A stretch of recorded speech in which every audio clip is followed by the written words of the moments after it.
The third is the truth of the cessation of suffering, and here the word is nirvana, a word that I'm sure is familiar to most of you, or nibbana. And the fourth noble truth is the truth of the path that leads to the cessation of suffering. I should say, incidentally, in passing here, as we move through these categories, that I've shifted the language that I'm working with from Sanskrit to a language called Pali.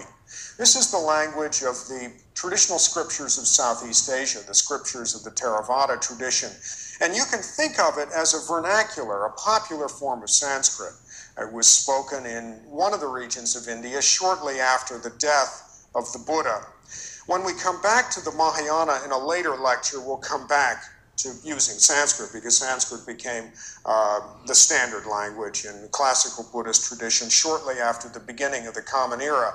Now, you might imagine, as you're listening to me talk about this, that you might raise a question about how Pali is related to Sanskrit.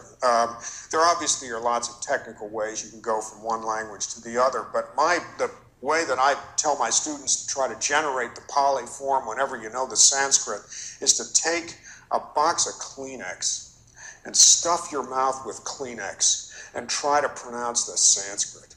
And out will come the Pali. We only know one place where this is true right now, the relationship between the word nirvana, which is quite precise, actually. Nirvana, you see, you have to use your tongue in quite a precise way to say that word. But imagine that you've got your mouth stuffed with Kleenex and try to say